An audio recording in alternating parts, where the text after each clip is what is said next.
एक industry report आई है, उसके मुताबिक $1 trillion of real estate sales in India by 2030 which will be contributing 13% to the GDP by 2025. जिस number की आप अभी बात कर रहे थे, how prepared are we? कितने हम लोग तैयार हैं? Prepared तो नहीं, मेरी तो my reaction to that. I don't know if my mic is working, but you can hear me without mic.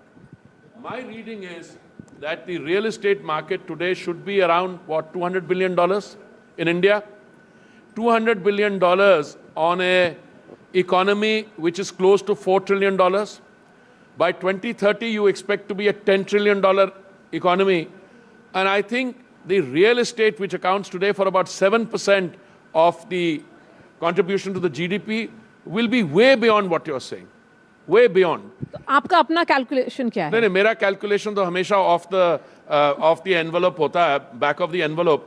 जब मैं सिविल एविएशन मंत्री था, तो हमारे जो सेक्रेटरी थे वहाँ पे उस मंत्रालय में, वो कहते थे मुझे हमारे 760 जनरल एविएशन में प्लेन्स हैं, हमारे इतने हैं, आने वाले समय में 1200 हमारे जहाज हो जाएंगे, civil aviation planes.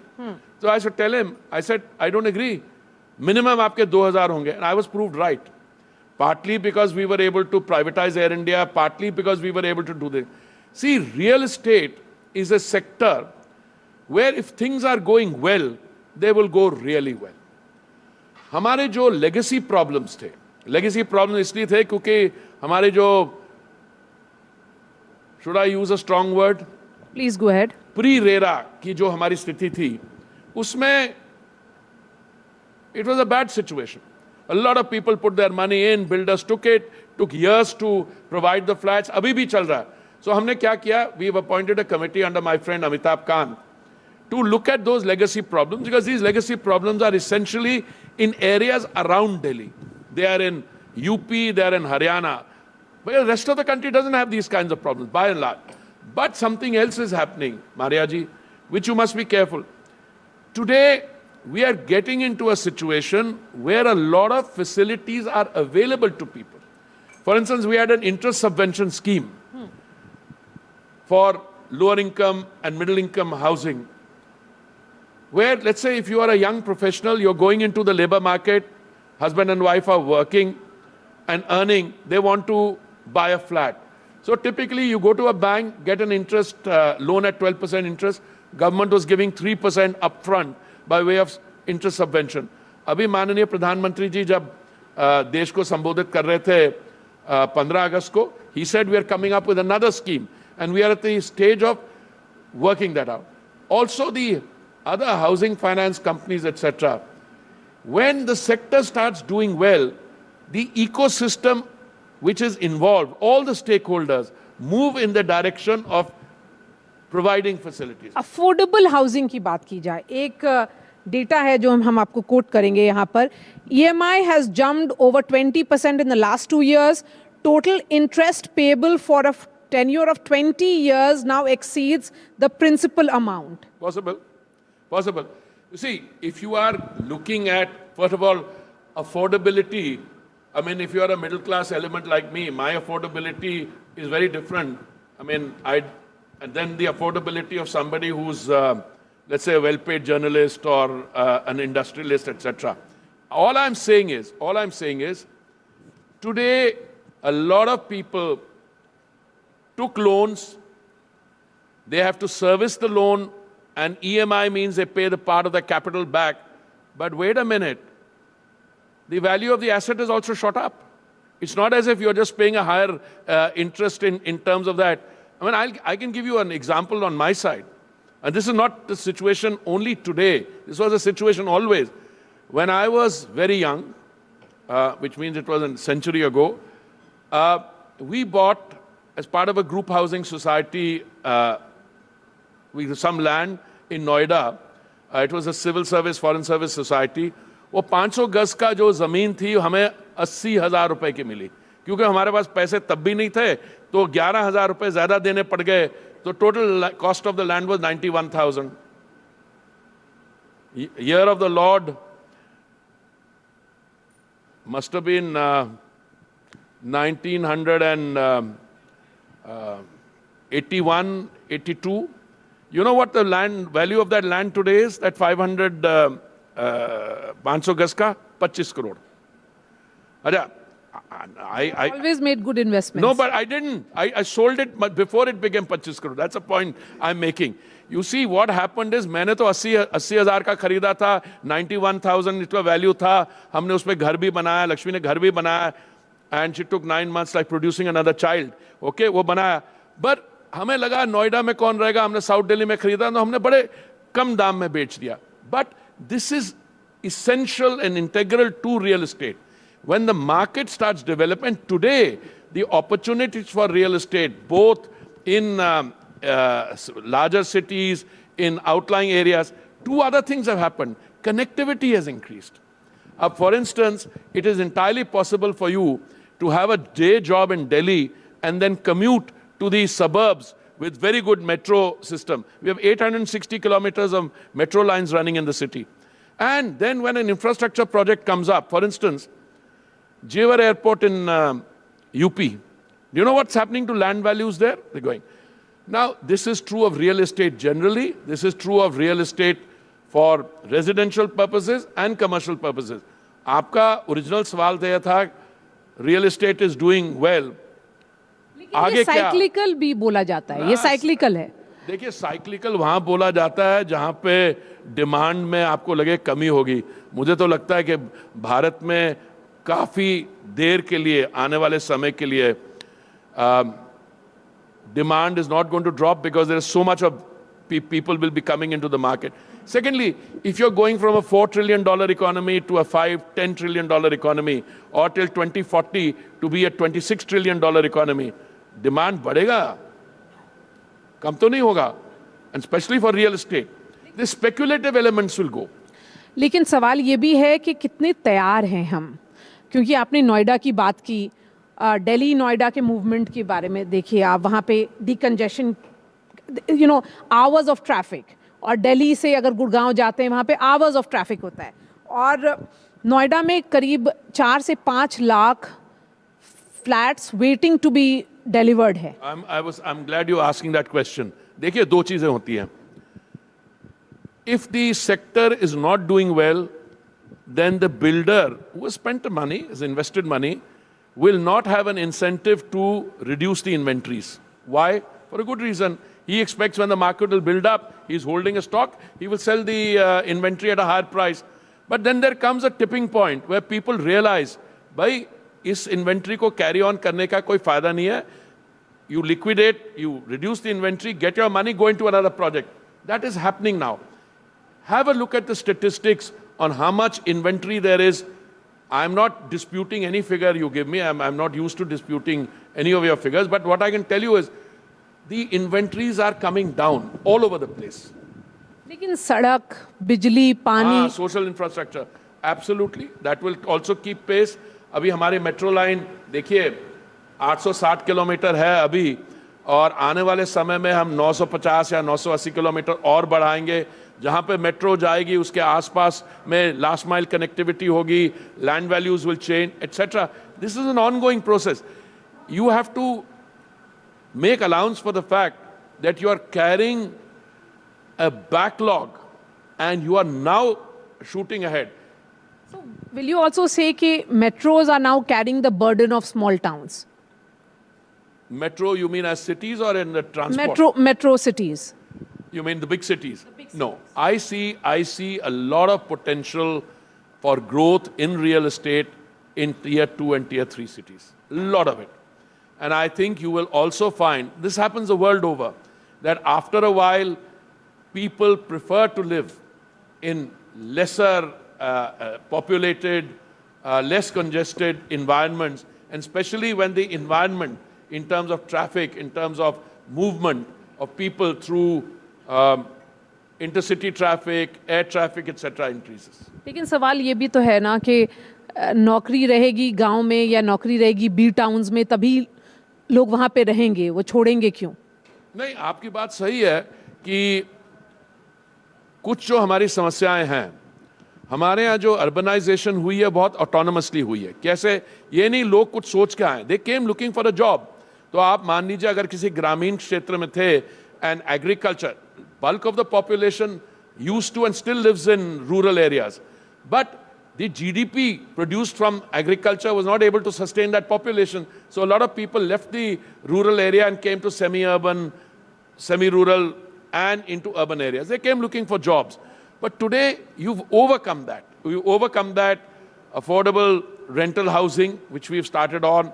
You've got other people providing affordable housing. You've got the government schemes.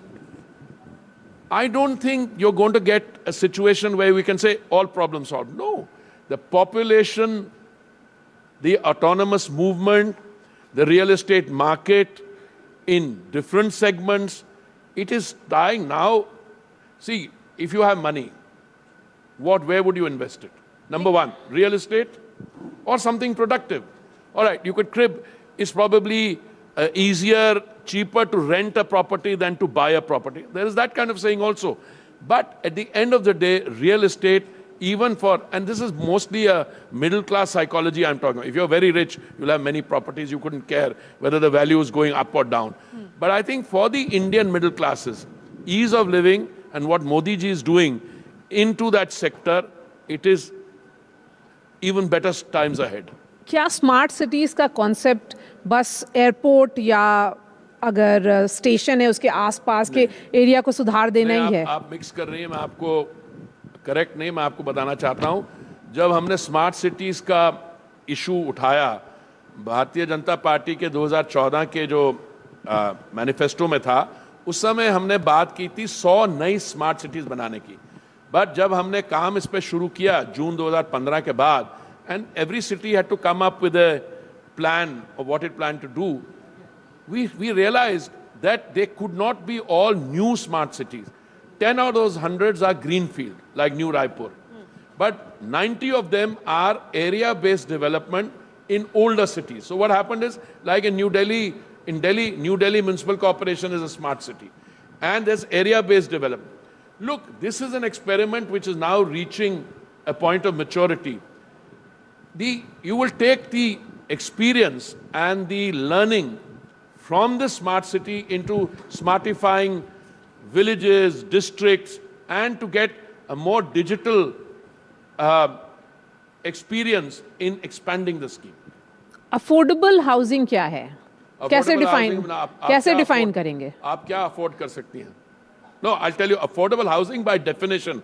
Some affordable housing segments in the private sector are sell what 1 crore क्या भाई affordable होता है, कुछ और भी होता है. प्रधानमंत्री आवास योजना में हमारी affordability का जो परिभाषा है वो है economically weaker section, below poverty line, etc. So it's a question of whom you're talking to. So home buyers, according to this report, are paying EMI of approximately 22,700 in July 2021, and they are now shelling approximately 27,300. बहुत कम increase हुई. Is that what you're saying? The point that I'm trying to make is that, you know, if this is the pace at which it is increasing, that are we looking at a situation when houses will become unaffordable? No. Nothing of the sort is happening. If you take a loan for a property which is, say, valued at, hypothetically, 1 crore, कितने % पे मिलेगा loan? 10% plus 12% depending whom you're taking the loan from. Then it's a question of and depending on what kind of a loan you're taking. I mean, आप जब Europe में loans की बात करती हैं, तो स्विट्जरलैंड में जब हम वहाँ रहते थे, वो उनको बड़ी खुशी होती थी आपको 99 years का दें, और 99 years में भी आपको 2 options होती थी, फिक्स रेट, या आप 2% पे ले लीजिए फिक्स, या आप वेरिएबल रेट लें. तो लोगों में लालच क्या होता है कि अगर हम वेरिएबल लेते हैं और अगर रेट कम हो जाता है तो हमें फ़ायदा हो जाता है. जो कुछ और लोग होते हैं वो कहते हैं फिक्स रेट पे लेंगे तो ऊपर नीचे का हमें नहीं होगा. देखिए, that's the commercial question. But let me assure you, I'm been now the Minister for Housing and Urban Affairs.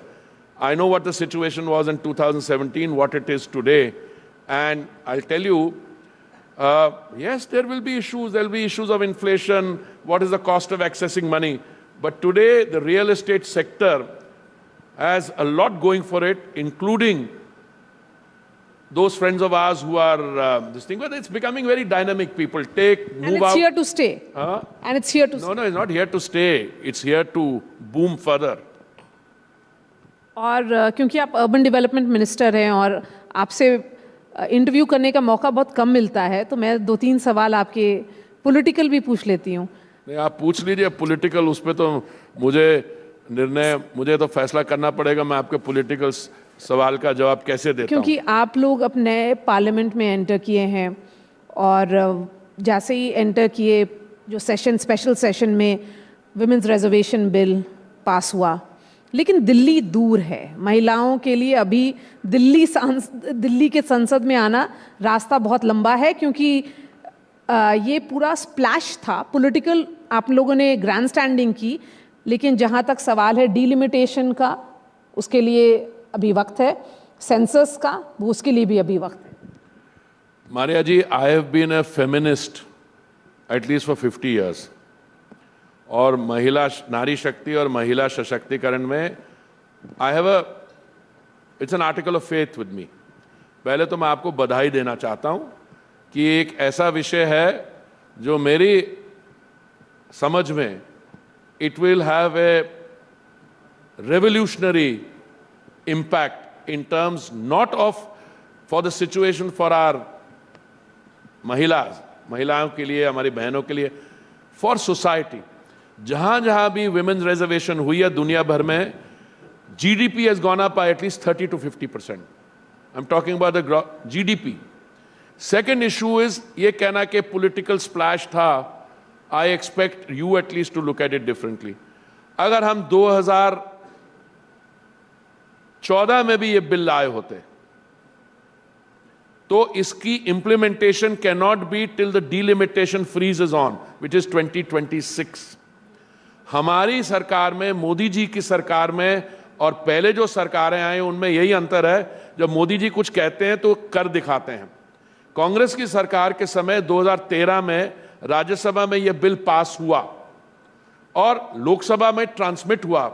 अब कुछ ये विद्वान लोग हैं कांग्रेस पार्टी के, मैं तो मजाक में कहता हूं कि मूर्ख 3 किस्म के होते हैं। एक होता है साधारण, ऑर्डिनरी, असाधारण, एक्स्ट्रा ऑर्डिनरी, और होते हैं चक्रवर्ती क्लास। वो किसी दिन मेरे मुंह से निकल गया चक्रवर्ती की जगह ट्रूडो क्लास। मैं बहुत उसको मुझे थोड़ा सा ये करना पड़ा, but the fact of the matter is you could not have done anything till the delimitation is in place। And let me explain to you, to implement reservation you need a census। अगर आप 2014 में भी हम करते हैं तो census तो वही है जो अभी 2021 वाला सेंसस है, और कोई तो है नहीं। तो उसी को बैरोमीटर बना करके क्यों नहीं इंप्लीमेंट हो सकता है 2024 में? मैडम, इसलिए नहीं हो सकता क्योंकि डिलिमिटेशन है 2026 तक। डिलिमिटेशन का मतलब यह है कि 2026 के बाद आप कंस्टिट्यूएंसीज को रीडिफाइन करेंगे। समझ गया ना? तो रीडिफाइन करने का क्या होता है? बड़ा सिंपल। आप देखेंगे आपकी जनसंख्या कितनी है, जनसंख्या आपको सेंसस से पता लगेगी। जब आपको पता लग जाएगा जनसंख्या कितनी है, उसके बाद आप कंस्टिट्यूएंसीज को करेंगे। और फिर हमारी तो इट्स अ कॉन्स्टिट्यूशनल डेमोक्रेसी। उसके बाद इलेक्शन कमीशन बैठेगी, लोगों को मौका देगी to come and make the representation. उसके बाद तो क्या इंटेंट दिखाने के लिए, अपनी सिंसियरिटी दिखाने के लिए, क्या भाजपा 2024 के चुनाव में ज्यादा महिलाओं को टिकट देगी? नहीं, वहां वो बिल्कुल, वो तो मैं शुरू से कहता आ रहा हूं। 2024 तक क्यों वेट करना? अभी भी जो चुनाव के देगा। Look, if you believe in this cause, and हम देते आए हैं, शुरू से देते आए हैं, अब ऐसे कितनी संख्या बढ़ेगी। और देखिए, मैं आपको फ्रैंकली बताता हूं, अगर 2014 में हम ये बिल लाते, क्योंकि इसके लिए तैयारी नहीं हुई थी। 2023 में ये क्यों बिल सफल हुआ? इसलिए क्योंकि 2014 के बीच में और 2014 से लेकर 2023 तक आपने कई कदम उठाए। शौचालय बनाए आपके, dignity of the girl child, प्रधानमंत्री आवास योजना में जो मालिकाना हक है, that is in the name of the lady of the house, जो भी आवास बने, 71% in the name of the lady of the house. आगे बढ़िए. आपने जो Ujjwala, you have created a solid program of implementation on women-centered development. अब women-centered development को आपको ले जाना है to women-led development. And my submission to you is, delimitation freeze के पहले तो कर ही नहीं सकते थे. अगर वो कांग्रेस की सरकार भी होती 2013 में, अगर वो सिंसियर होते तो लोकसभा में लाते सार अगर वो पास करवा देते, मान लीजिए पास करवा देते, तो इंप्लीमेंट तो 2026 के बाद ही होगा. तो मैं ये नहीं, जैसे I come from it to this issue very differently. जो भी पिछले लोगों ने किया पूरा नहीं किया, पर उन्होंने किया. क्यों नहीं उन्होंने किया? Because I am very clear, they didn't want to stake their political capital on it. On the other hand, India US civilian nuclear deal थी. डॉक्टर साहब ने कहा कि I am willing to stake the future of my government on the India US nuclear deal. समझ गए? Now what happens after that? Very interesting. $1 की भी contracting नहीं हुई, but they did not have the same faith in the women's reservation as they had in a political matter. But Modi government has proved that they can do it. लेकिन सवाल opposition आप पे ये उठा रही है कि ओबीसी कैटेगरी क्यों नहीं है? क्या आप लोग इस इशू पर घेर रहे, मतलब you are being surrounded by issues? देखिए ऐसा है, बड़ा सिंपल है.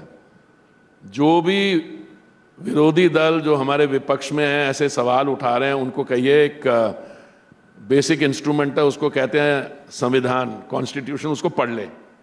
कॉन्स्टिट्यूशन में साफ लिखा है कि 3 किस्म के, general category, schedule caste which means जो उस शेड्यूल में कास्ट लिस्टेड हैं, और ट्राइब्स, शेड्यूल ट्राइब्स जो लिस्टेड हैं. अगर ओबीसी कैटेगरी होती वहां पे कर सकते हैं, which means we are not against it. अब जो ओबीसी की हुआ है पंचायती राज में etcetera, the states have brought that in. But हमारे जो लीडरशिप है, they made it absolutely clear, आने वाले समय में हमारी सरकार रहेगी, हम उसको देखेंगे. अगर कोई और सरकार आती है, they are most welcome, we will support it. Therefore we are moving in that direction. But to delay this bill, क्योंकि ओबीसी नहीं है, वो एक हमारी महिला है पंजाब की पॉलिटिशियन, थोड़ी चिल्लाती ज्यादा है. वो मैं जब डिबेट हो रहा था लोकसभा में सुन रहे थे, I couldn't believe what I was hearing. आप ये हैं, इसको कर दीजिए. भाई, read the constitution. तो this has been a revolutionary step, and I am not only personally delighted, मैं आपके लिए बड़ा खुश हूं, क्योंकि आप अपना चेंज करना चाहें from journalism to active political life. So you'll have 33% of the seats which will come to the ladies. I think you can contest it at the state level, at central level. You certainly have given me a food for thought. I'll open the floor for questions, but before that, since I've been to your office and I've often seen a clock which was moving in the backward way, and that had to do with you constantly monitoring the making of the new parliament. How was the experience like when all of you walked along with the Prime Minister to enter the new Sansad? देखिए, after you've been housing and urban affairs minister for 6 years, you're monitoring many projects. But the parliament and the entire Central Vista project, by I don't mean just Kartavya Path, parliament and the all other part, it's a once in a life experience. Because, वो अंग्रेजी में क्या कहावत है, success has many fathers.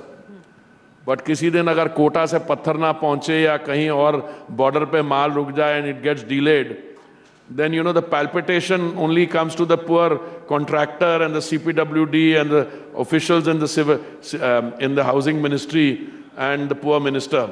But I think it's a matter of great satisfaction, not only that the project has been done in record time, but those of you who will get a chance to see it more openly, it's got a civilizational sweep.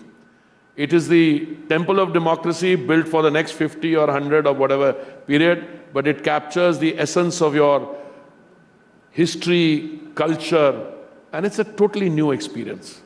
And the vision of? And the? Vision which has been implemented is the vision of? No, let's be very clear. All these ये जो विपक्ष की decibel high decibel level machines हैं, 2012 में कहती थी हमें new parliament चाहिए, the old parliament is no good. अब जो मोदी जी ने बना दिया है, मैं आपको बताता हूं, जब मैं 2017 में नया नया मंत्रिमंडल में लिया, कुछ दिनों बाद ये बड़े ब्राउन वो एनवलप्स आए, where all the governing districts in most world capitals was there. So obviously he had been applying his mind much before that. And in most things, he's not just a visionary, he's a practical implementing visionary. आप जैसे भारत मंडपम बना है, okay, Yashobhumi, other facilities which will come up, Delhi will have a new look, the country is getting a new look. It's the preparation for the new India or Amritkal 2047. Okay, opening the floor for questions. There are 2 questions that are coming up. Please go ahead. धन्यवाद मंत्री जी, आप अपनी बात को इस ढंग विस्तार से रखने के लिए। लेकिन मेरा सवाल ये है, एक मध्यवर्गीय एम्प्लॉय होने की वजह से, कि पिछले कुछ समय में जिस तरह से EMIs बढ़ रही हैं, होम लोन के इंटरेस्ट बढ़ रहे हैं, तो 6.5% से अराउंड 9% इस समय इंटरेस्ट होम लोन का इंटरेस्ट रेट है। और इसके अलावा जो क्रेडिट लिंक सब्सिडी जो स्कीम थी वो डिसकंटिन्यू कर दी गई, जिसको प्रधानमंत्री जी ने 15 अगस्त को बोला था कि वो लॉन्च करेंगे। फिर आपका भी स्टेटमेंट आया था कि होपफुली सितंबर तक उसकी मॉडलिटीज़ कंप्लीट होंगी। और पिछले कोविड टाइम के बाद से जिस तरह से कि प्राइसेस इंक्रीज़ किए हैं, तो उसका 2 वे ये है कि जो इन्वेस्टर्स हैं उनको लिए प्रॉपर्टी अप्रिशिएट की है, लेकिन जो एंड यूज़र है उसके लिए बहुत महंगा हो गया।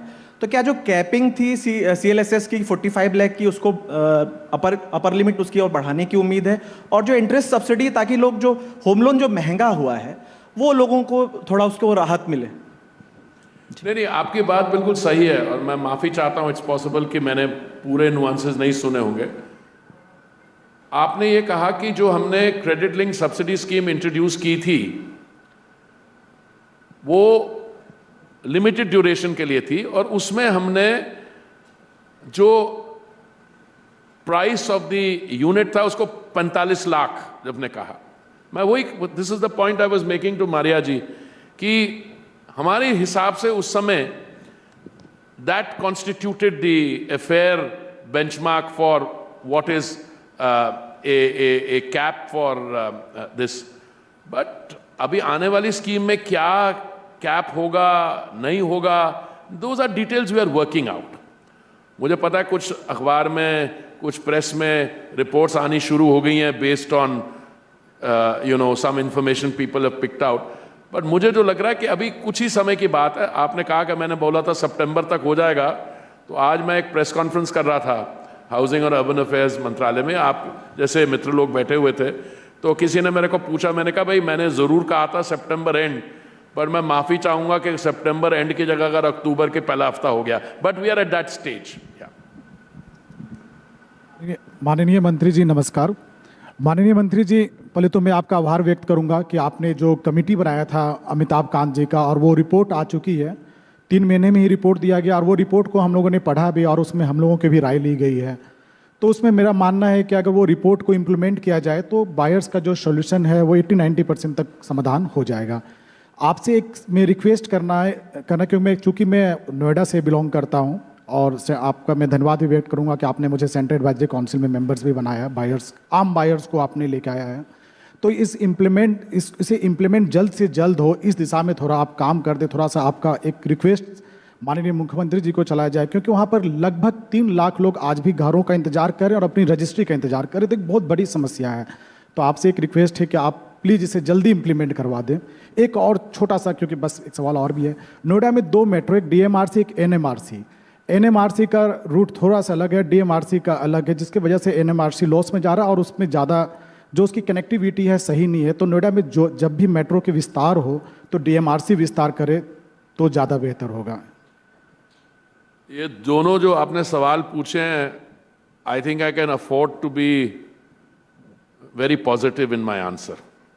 पहली बात तो ये है कि अमिताभ कांत जी की कमेटी जो हमने बनाई थी उनकी अध्यक्षता में, तो मैंने पहली मीटिंग जो अमिताभ जी के साथ की थी और उनकी भी यही राय थी, बिकॉज जब हम कमेटी बनाते we don't tell the committee what to do, we get somebody who has an understanding उन इश्यूज का, जिनको बैंकिंग सेक्टर के साथ, बिल्डर्स के साथ, बाकी जो इकोनॉमिक स्टेक होल्डर्स हैं उनसे बात करके वो रिकमेंडेशन देंगे।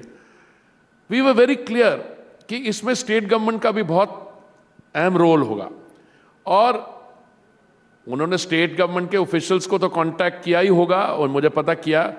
But before the report was finalised also, मैंने अमिताभ जी को रिक्वेस्ट किया था कि आप स्टेट गवर्नमेंट से मिल भी लें, including at the level of the chief minister. So I have full confidence कि क्योंकि आप उत्तर प्रदेश की बात करें, मैं उत्तर प्रदेश पे ही I will keep my answer.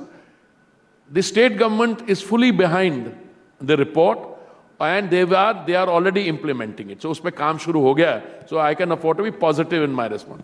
दूसरा, देखिए आपने जो बात की है अर्बन ट्रांसपोर्ट, मेट्रो लाइंस की अलाइनमेंट की, it's a very high priority.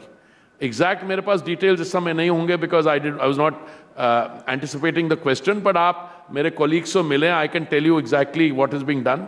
देखिए इस एरिया, ये जो हमारा नेशनल कैपिटल रीजन जिसको हम कहते हैं, अभी नया हवाई अड्डा बनेगा जेवर में।